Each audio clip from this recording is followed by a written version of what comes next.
కేవలం 7,999K up to 10 kgs వరకు బరువు తగ్గి అధిక బరువు నుంచి వచ్చే ప్రధాన సమస్యలను దూరం చేసుకోండి. దేవర బ్లాక్ బస్టర్ హిట్ తర్వాత ప్రశాంత్ నీల్ పై ఊహించని భారం పడిందా? అందుకు తగ్గట్టుగానే నీల్ ప్లాన్ చేస్తున్నాడా? వార్ 2 ఫెయిల్యూర్ తర్వాత డ్రాగన్ కథలో మార్పులు జరిగాయా? తమనిచ్చిన అప్డేట్ డ్రాగన్ గురించా? గాడ్ ఆఫ్ వార్ హింటా? జూనియర్ ఎన్టీఆర్ బర్త్డేకు డబుల్ ట్రీట్ ఉండబోతోందా? RRR తర్వాత 2.5 years ఫ్యాన్స్ ను వెయిట్ చేయించిన తారక్ దేవరాతో కాలర్ ఎగరేసే సినిమాని ఇచ్చాడు. సోలో హీరోగా ఫస్ట్ 500 crore కలెక్షన్లను అందుకున్నాడు మ్యాన్ ఆఫ్ ది మాసెస్.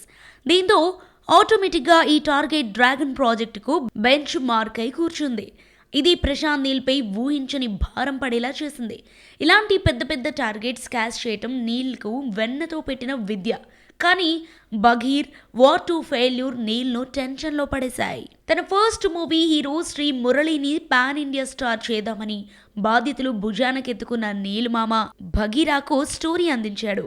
2024లో ఎన్నో అంచనాలతో రిలీజ్ అయిన సూపర్ హీరో కథ ప్రేక్షకులకు అంతగా ఆకట్టుకోలేదు. దీంతో స్టోరీ విషయంలో తారక్ డై హార్డ్ అభిమానుల్లో ఆందోళన నెలకొంది.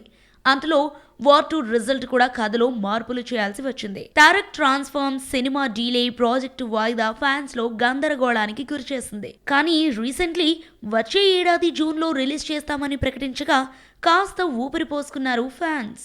దేవర హిట్ RRR మానియాతో గ్లోబల్ స్టార్ ఇమేజ్ తెచ్చుకున్న తారక్ నేమ్ ఫేమ్ డ్యామేజ్ కాకుండా పక్కా స్కెచ్లు రెడీ చేసుకుంటున్నాడట ప్రశాంత్ నీల్.